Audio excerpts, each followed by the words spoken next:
Ndagusoje kandi ngo hayi ikaze kuri YouTube channel yacu ya Power Entertainment. Reka nizere ko wamaze gukora like ndetse wamaze gusharinga kugira ngo ibiganiro nk'ibi ngibi by'ubwenge bizaje bibasha kukugeraho 5/5. Nanone reka mwibutse ko uyu munsi hari ikiganiro naguteguriye kiza cyane kiraza kugufasha. Ese mwari mubizi yuko bura muri Bibiliya hari imirongo Satani nawe cyangwa se n'abadayimoni ubwabo batinya?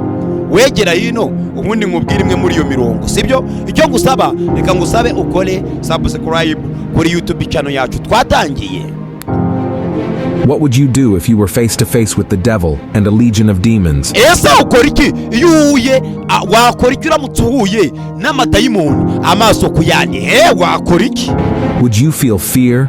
Wagira ubwoba? Or would you try to fight with your own strength? Cyangwa wagerageza kurwana ukoresheje imbaraga zawe bwite, za mbaraga zawe kamere? Warwana n'abadayimoni ubikoresheje ukoresheje imbaraga zawe bwite uramutse uhuye nayo amaso kuyandi?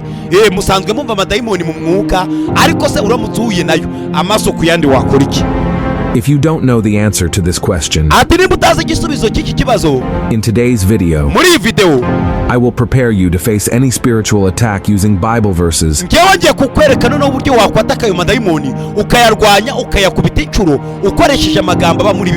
that demons tremble in fear.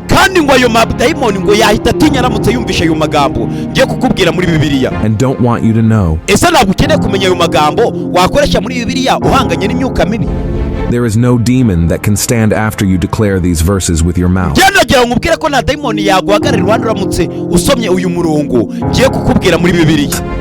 If you want to know what these verses are, I invite you to watch this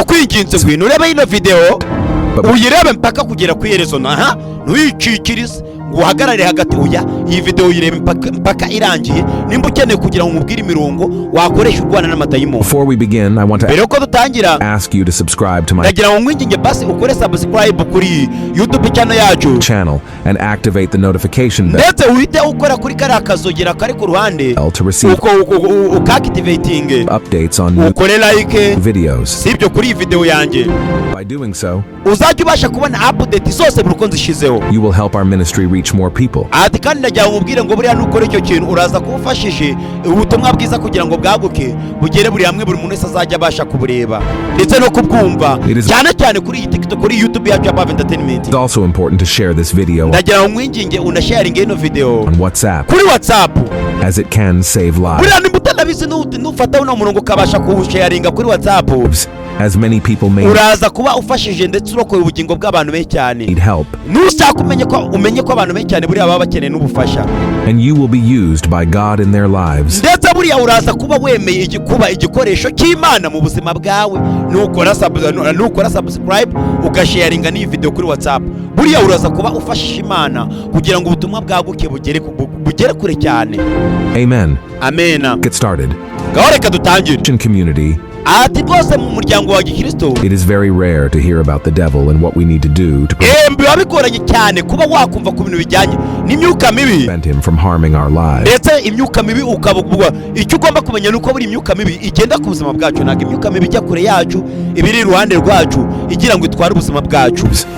The truth is, not everyone is prepared to hear about the spiritual world.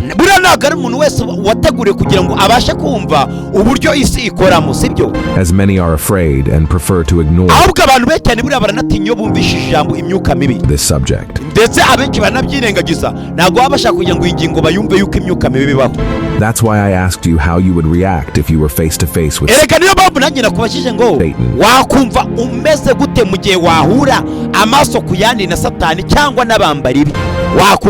The first thing we need to do is to know our greatest adversary, so we can act and fight with wisdom.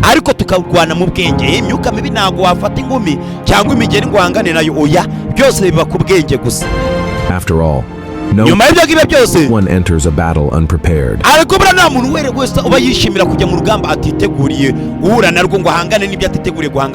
Without knowing what they will encounter on the other side.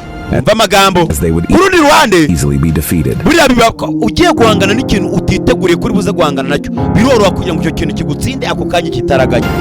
Another thing you need to ikindi kintu know ugomba kumenya is that demons are not as powerful as many people believe. buriya ntabwo amadayimoni afite imbaraga zihambaye cyane nk'uko abantu babyizera. And the umva amagambo truth for this statement is found ukuri ni in 1 John 4. reka tujya tugukura muri Yohana igice cya mbere umurongo wa Yohana wa mbere 4:4 niho muraza kumenya ko buriya amadayimoni uburyo mwizeramo ko ari ibintu bihambaye cyane. buriya amadayimoni ntabwo ahambaye cyane.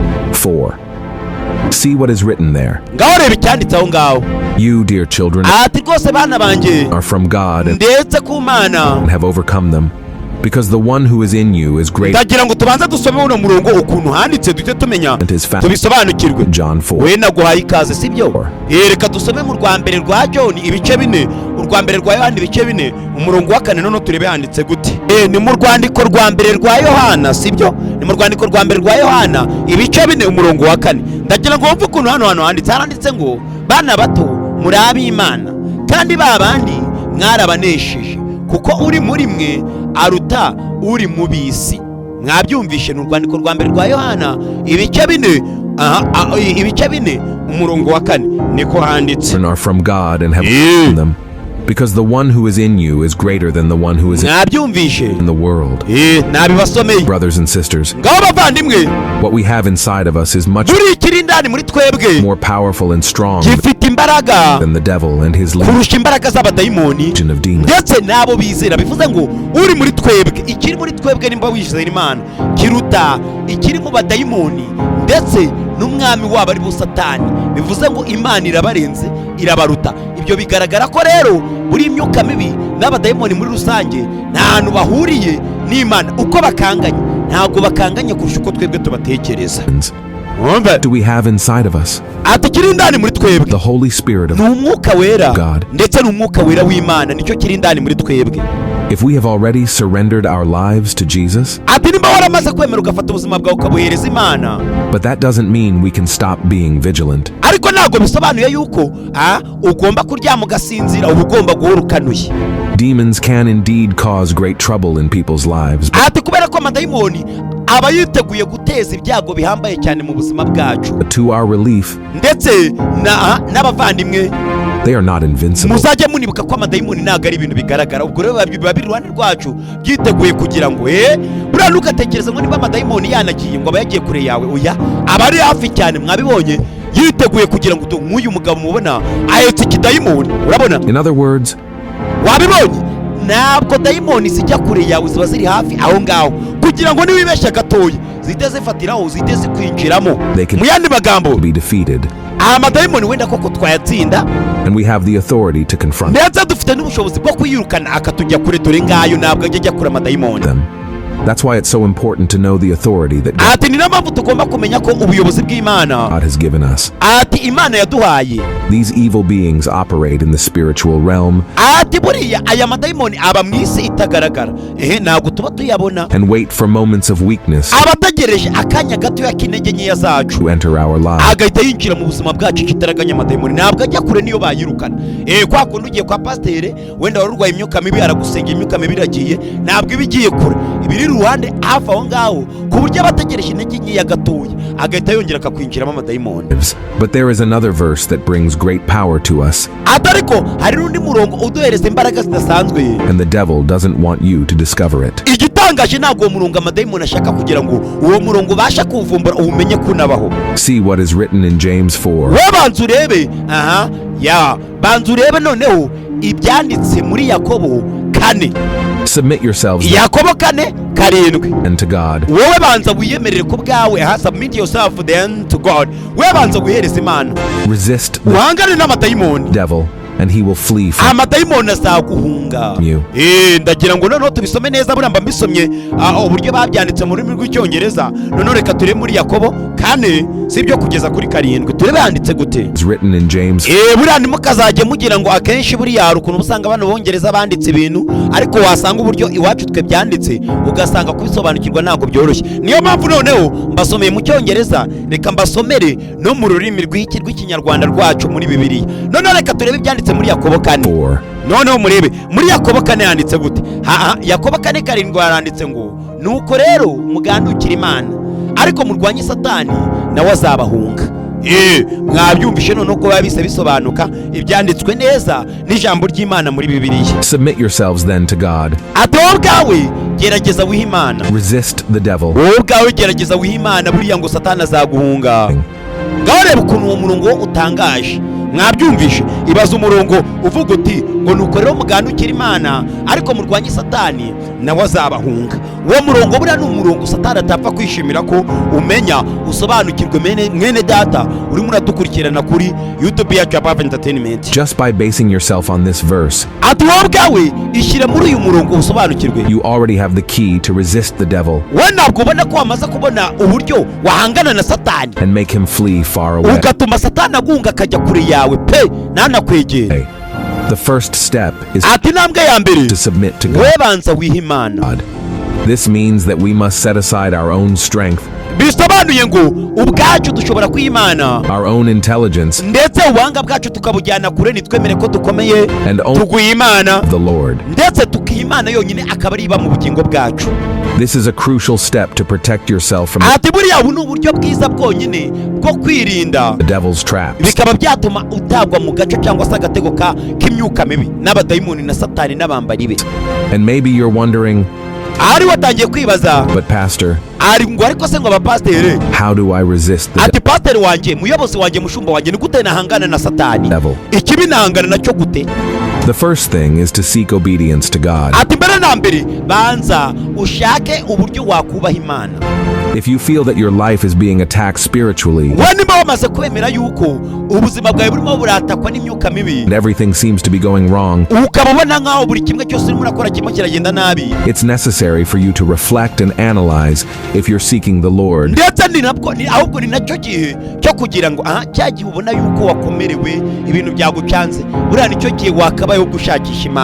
Praying and meditating on His word. You see, Satan doesn't want you to seek the Lord.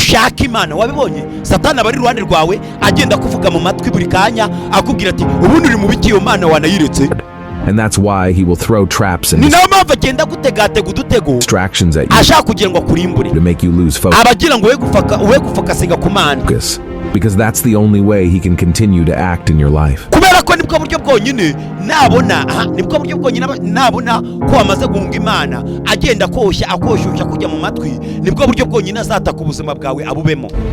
And when we distance ourselves from the presence of the Lord,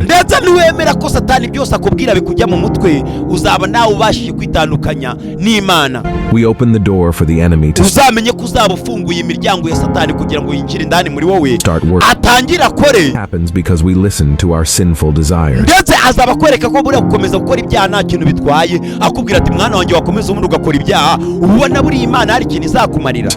Brothers and sisters, there is a rebellion in our flesh that makes us desire worldly pleasure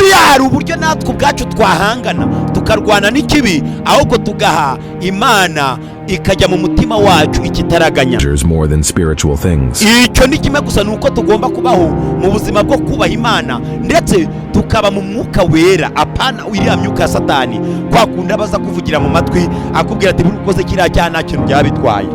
And because of these distractions, we feel lazy to pray. wajya kuryama ukumva ntabwo ukeneye kugira ngo ubyuke usenga Imana, ahubwo ukumva wifitiye intege nkeya ukavuga tereka niryamire n'ubundi ntacyo bitwaye. To read the Bible, ati kugira ngo usome Bibiliya bikagucanga, and even to go to church, bikakugora. Ndetse aho kugira ngo ujye ku rusengero, wabibonye uyu mugabo akira ngo ajye mu rusengero ahubwo ariryamiye yifatiye telefone yibere kuri game arimo arikinira ibyo tutazi, ntabwo ashaka kujya mu rusengero. However, the truth is that we need to nourish our spirit much more than our flesh. Buriya bikenewe kugira ngo twebwe twemere tuyoborwe n'umwuka w'Imana aho kuyoborwa n'ibyo tubona mu isi. Look at the warning that the Apostle Paul gave. Gareba noneho gasopo Paul cyangwa se Paulo yaduhaye. Those who live according to the flesh have ni mu Baromani sibyo, mu Baroma 8:5 tureka turebe handitse gute. Ni ukuvuga ngo ni Abaroma, turasoma mu Baroma 8:5 umurongo wa 5 tugeze ku murongo wa 6. Ndagira ngo wumve uburyo handitse. Haranditse ngo abakurikiza ibya kamere y'umubiri bita ku by'umubiri. Murumva ayo magambo? N'abakurikiza iby'umwuka bakita ku by'umwuka, sibyo? Umutima wa kamere utera urupfu, muzajye mubimenya, ariko umutima w'umwuka uzana, mwabibonye, ubugingo n'amahoro. Mwabyumvishe? Iri jambo reka twongere tubisubiremo. Ni Abaroma 8 umurongo wa 5 kugeza kuri 6. Twaranditse ngo abakurikiza ibya kamere y'umubiri bita ku by'umubiri, n'abakurikiza iby'umwuka bakita ku by'umwuka. Umutima, mwabyumvishe, umutima wa kamere utera urupfu, ariko umutima w'umwuka uzana ubugingo n'amahoro. Mwabyumvise? Their mind set on what the flesh desires. Buriya Satani abagira ngo ukurikiza iby'umubiri ntago aba yifuza kumenya ko n'iby'umwuka bihari. Wapi? Ni naho mpamvu the mind governed. Satani abagira ngo wowe ukora ibyo ashaka, ntago aba yifuza ngo unamenye ko Imana ibaho. Aba yifuza ngo aguhishe ko Imana ibaho. Ngaho reba ukuntu not to listen to the desires of our flesh. For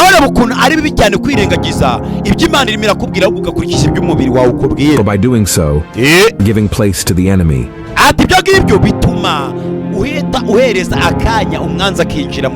We cannot obey God only in certain areas.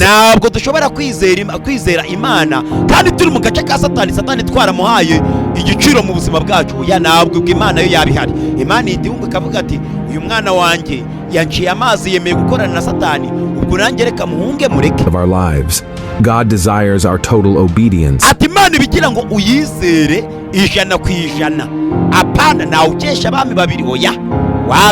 Which means we need to constantly seek Him, thus showing the devil that and that our existence is not the result of our own efforts.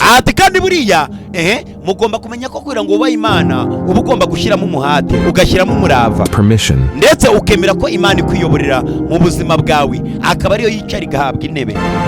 You slept last night and woke up this morning not by your own will.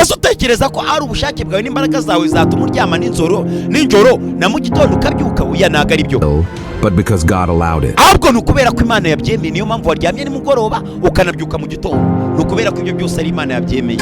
And many people went to sleep last night and did not wake up today.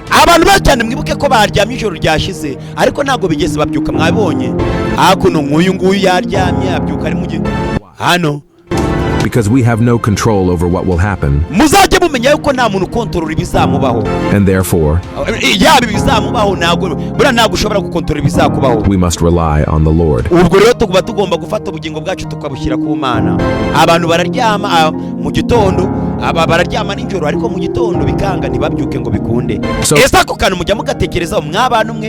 basi reka twemere yuko uri icyamamare uri umuhitinzi ntabwo usanzwe aho tutekereza ko kuba waryamye ukabyuka byabaye mu bushake bwawe n'imbaraga zawe n'Imana yabishatse. Brothers and sisters, bavandimwe, the authority that God grants us over the evil one comes only from a life of communion with Him. Ati buriya muzajye mumenya yuko Imana yagushizeho kugira ngo beho Imana ikavuga ati mwana wanjye uzajye unkorera. Aburi Imana yagwari yateganyije ko Satani ibyo ngibyo azabizamo nawe agashaka kugira uruhande. Buriya muzajye mumenya ko ntago Imana igutabe na rimwe. And that is exactly what the enemy wants us to lose. Kandi Imana yose umwanzi we aragira ngo tubure Imana mu buzima bwacu, ubundi ahubwo abari we winjira abe indani muri twebwe. The Bible tells us that the devil deceived Eve to make her eat the forbidden fruit. Mwaba mwibuka yuko buriya ngo Bibiliya ivuga ko umwanzi yaje akosha Eva ngo agende arye urubuto ngo rwari rwarayishwe n'Imana. Because he wanted her to stray away from communion with God. Buriya impamvu Satani yagiye akosa Eva akamubwira ati genda murya ku rubuto nuko yagiraga ngo Adamu na Eva bose bajye kure y'Imana, and thus lose all authority. Ndetse babure ikintu cyari cyo cyose cyatuma baba begereye Imana. Niyo mpamvu Satani yabwiye Eva ati Adamu na Eva ati murye kuri urwo rubuto namwe muzarima. Likewise, he does not want you to know the power that resides within you. Ati buriya akantu Satani yababwiye kugira ngo babashe kwiyomeka kwigomora ku Mana ni akantu kamwe. Yarababwiye ngo impamvu Imana yababwiye ngo mwe kurya kuri rubuto nuko Imana ntabwo yashaka ngo mumenye imbaraga mufite ziri indani, imbaraga ziri indani muri mwe gukora zingana. There are many people who are already with God, but the enemy. Ati buriya hari abantu basanzwe babana n'Imana, enemy blinds their understanding ariko umwanzi we akaba abibatsimba kugira ngo batamenya ko bari kumwe n'Imana. and there are others who do not have a life of communion with God. Ndetse hari n'abantu baba badafite naho bahuriye n'Imana pe, habe namba nk'aba n'abatinganye mwebwe ntabwo mubibona. Aba bantu ntantu baba bahuriye n'Imana habe namba, And as a result, akaba ari nacyo gisubizo bifitiye indani muri bo. they are easily manipulated Ndetse abo bantu batari kumwe n'Imana kuba bakoshwa na Satani, and suffer great consequences ndetse bagahura n'ingaruka pe zihambaye cyane zo kuba boshwa na Satani, because of it. ntabwo bigorana. There's a very interesting story in the Bible Reka noneho mbabwire inkuru y'agatangaza muri Bibiliya that proves that the devil and his igaragaza yuko ikibi na dayimoni knowledge of the power of obedience to God ntabwo bakeneye kugira ngo umenye imbaraga zo kuba wubaha Imana ukuntu zingana. Buriya abantu twubaha Imana tuba dufite imbaraga zidasanzwe, ariko nanone ikibi Satani n'abadayimoni ntabwo baba bifuza ngo umenye umubano ufitanye n'Imana wowe. In the book of Acts, we Reka turebe mu gitabo cy'ibyakozwe n'intumwa, see that the apostle Paul noneho turebe igitangaza Paul cyangwa se Paulo yakoze. was performing great miracles. Yakoze igitangaza buriya gikomeye cyane Paul cyangwa se Paulo. A certain group of people wanted to do the same. Ndetse hari n'abantu benshi cyane baba bashaka gukora ibitangaza nk'ibyo ngibyo bimeze nk'ibyo Paul cyangwa se Paulo yakoze. However, Paul was under obedience Ariko mumenye ko impamvu Paul cyangwa se Paulo yakoze igitangaza nuko yubahaga Imana. Uyu mugabo ngo ni Paulo, to God, yari afite imbaraga and he had the power and authority to ndetse n'ubushobozi, cast out kandi byose demons. byaturukaga ku Mana byo kuba we yakwirukana amadayimoni yabaga ari mu bantu Paulo. But this group of people ignored the fact that obedience to God is the key to resisting evil. Ati buriya abantu benshi cyane hari igihe bahakana yuko kuba umuntu yakubaha Imana bwaba ari bumwe mu buryo bwatuma abasha kwirukana imyuka mibi y'abadayimoni iri mu bantu. Look at what happened to those who were doing that. Ngaho reka turebe noneho ibyabaye kuri ba bantu bakora ibintu nk'ibyo ngibyo, ba bantu bahakana ubwiza n'imbaraga by'Imana. 7 sons of Reka turebe mu byakozwe n'intumwa ibice 19 umurongo wa 14 tugeze kuri 16. a Jewish chief Ndagira noneho ngo tubanze dusome icyo ijambo ry'Imana ritubwira mu byakozwe n'intumwa ibice 19 umurongo wa 14 turageza kwa 16. 19 umurongo wa 14 kugeza kwa 16 haranditse ngo kandi hari abahungu 7 b'umuyuda witwaga Sikewa, umwe mu batambyi bakuru, bagenzaga batyo. Nabyumvishe mugihe dayimoni arabasubiza ati, Yesu ndamuzi na Paulo ndamuzi, ariko mwebweho muri bande? Nabyumvishe 16 nuko umuntu warimo dayimoni, sibyo, uwo abasimbukira bombi arababasha, arabanesha, bigeza ubwo bahunga muri iyo nzu bambaye ubusa bakomeretse. Mwabyumvishe na aba ni bamwe mu bantu babonaga uburyo Paulo yagendaga kuri imyuka mibi y'abadayimoni, yabaga yinjiye mu bantu, nabo baravuga bati reka tujye gukora nk'ibyo ngibyo. Baragenda abo bantu begereye umuntu warimo amadayimoni bagira ngo bamukize. Abadayimoni baramubwira bati, Paulo turamuzi na Yesu turamuzi, mwebwe mwabyumvishe. Buriya ntabwo nubona umuntu arimo arasengera abantu bari imyuka mibi y'abadayimoni ikabavamo, ntuzagire ngo nawe uragenda ukora ibintu nk'ibyo ngibyo. Buri ibyo ngibyo muzajye mubimenya ko bari kubikora kubera yuko bafite imbaraga z'Imana ndetse n'umwuka w'Imana ubarimo.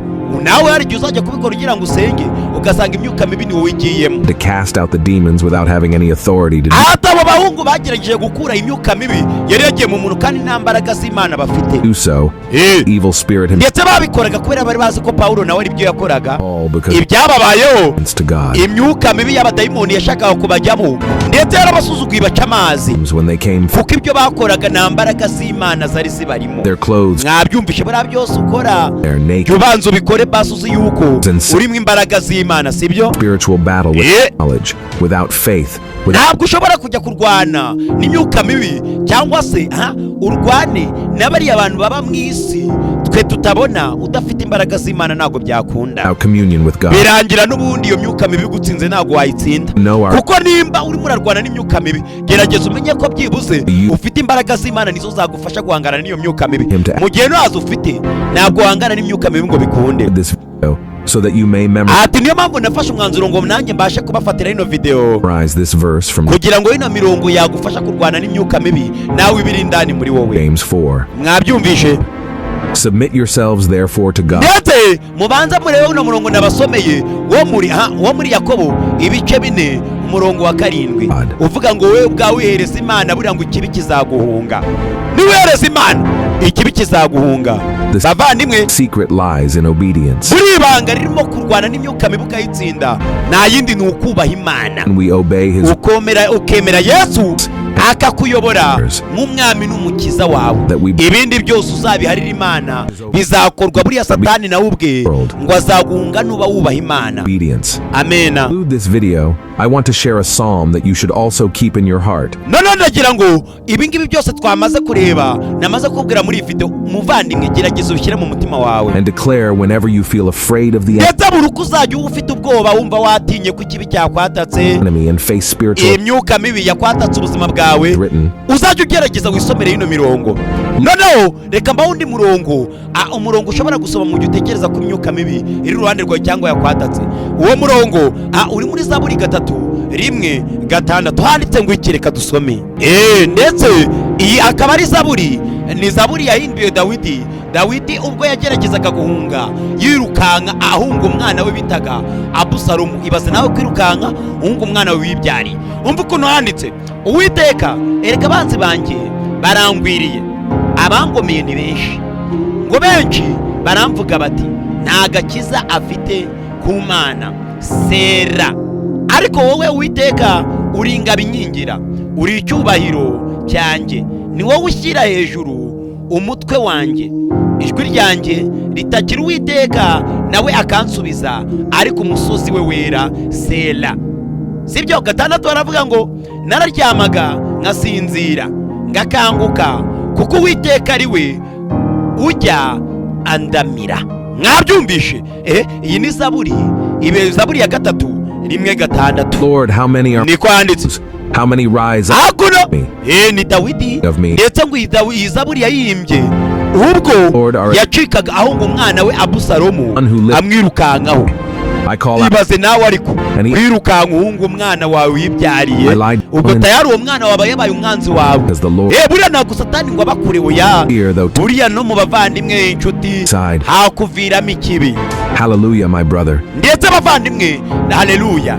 Uyu mugabo nikavuga ati bavandimwe haleluya, buri muntu akubwiye ngo haleluya abakubwiye nawe ugomba kumusubiza ngo amen. May you also make this psalm your prayer. Ati ndagira ngo nawe basi iyi Zaburi ya 3, Zaburi 3 iya Dawidi 3:1-6 nawe ribe isengesho ryawe. Believe that God is with you. Ndetse wizere ko Imana iri kumwe nawe. That he protects you. Ati Imana izakurinda. And that he is the one who grants you deliverance. Ndetse ni nayo yonyine yagukiza ibibi byari byose byaba bituruka byaba bikurwanya Imana. And start seeking the presence of the Lord from gerageza ukomeze usakishe kuba uri kumwe n'Imana this very day. Ndetse ubikore buri munsi. Imana izajya iri kumwe nawe buri munsi. Amen. Amen. Sending you a big hug. Ndetse ndagira ngo basi ugerageze muvandimwe ukore subscribe kuri YouTube ya Pave Entertainment. Buri jambo ry'Imana tuzaje gushyiraho uzajya ubasha kuribona ikitaraganye. Bino biba bigoranye ariko tuba tugomba kubikora kuko buriya icyangombwa nuko twamaze kubona ko imbuga nkoranyambaga na hari ahantu twabasha kunyuza ijambo ry'Imana kandi rikagera kuri benshi. Nizere ko wakoze subscribe. Nimba utarayikora gerageza urwane na Satani ako gatoki kawe urimo aragakanda akubwira ngo gukora subscribe, uvuga ati amena, unakore subscribe. Ubundi nze dukomeza mbahereza n'ibindi biganiro. Ciao ciao, reka tuzahuri mu yindi video ngiye kuba mu kanya.